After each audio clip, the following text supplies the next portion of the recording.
On January 13th, 2018, I took a trip to California's Mojave Desert in search of a legendary Spanish galleon that reportedly became landlocked hundreds of years ago while exploring what is now known as the Salton Sea.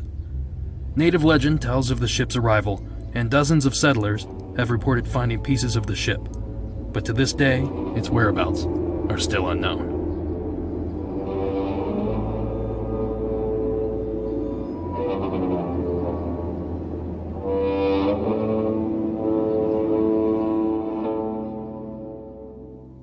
Good evening there, folks. I'm out here in the Mojave Desert, about 10 miles north of the Salton Sea, and I'm investigating some of these slot canyons that supposedly this mysterious pirate ship or Viking ship, whatever it may be, ended up running aground. So, as you can see, let me flip this camera around for you. It's pretty far down in there. It starts off up here in this Mars-like terrain. There's a couple people walking around up there. But basically, this entire region is just filled with these little canyons like this. So if you imagine this particular ship maybe ducked into one of these coves and ran aground purposely, knowing that they couldn't escape the inland sea because it dried up, that it's feasible that perhaps the ship may be laying in one of these little valleys or slot canyons. So I'm going to walk through here and I'll record in a couple different places, but kind of give you an idea of the terrain we're working with. But we're starting to drop down in elevation here, so we're going to get into the slot canyon here real quick. So I'll be right back.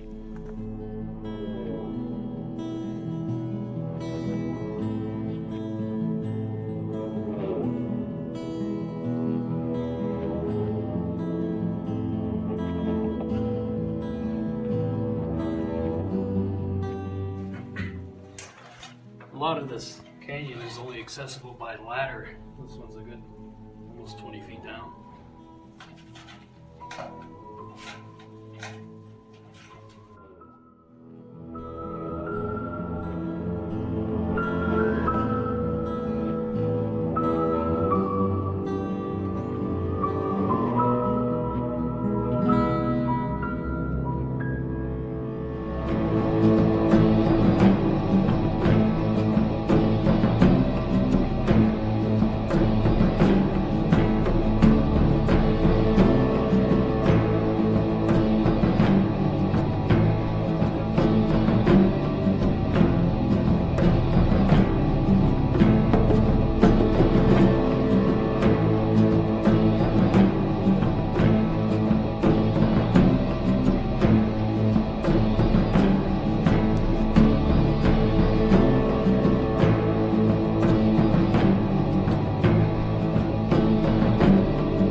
Here we're looking at the southern direction of the inlet sea here toward Mexico and the Gulf of California, which, if this story is to be believed, is where this particular ship would have come up from. Now, if you look behind me, you'll see the mountains back in there, and it's in the direction of Anza Borrego, which is a massive state park here in California, a very dry and arid state park. My guess would be that if this ship were to run aground, it would be in the lower elevations, which I will show you right now. Off in this direction, the slopes leading down to the sink here are much less steep than on the other end of the lake, which makes me wonder if perhaps this is not where the pirate ship sits, on the east and north side of the lake. Of course, this is all speculation.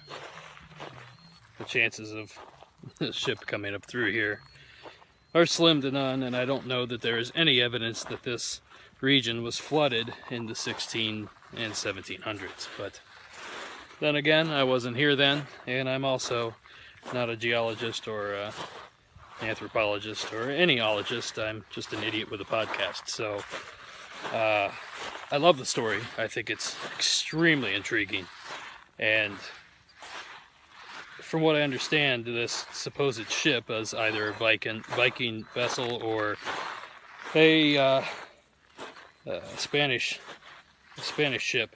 But either way, it is said to be filled with riches. So maybe I'll get lucky and I'll find it. There's one more thing I would like to add about all this. Is I'm walking. You could probably hear some crunching. Well, let me show you. What I'm crunching is actual barnacles and fish bones. Thousands of fish bones.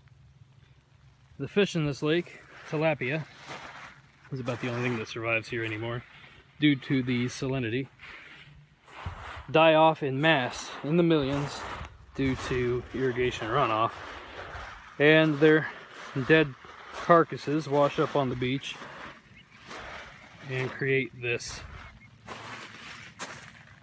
sand-like substance. I say sand-like because it is razor sharp, smells like hell, and it's mostly barnacles and fish bones.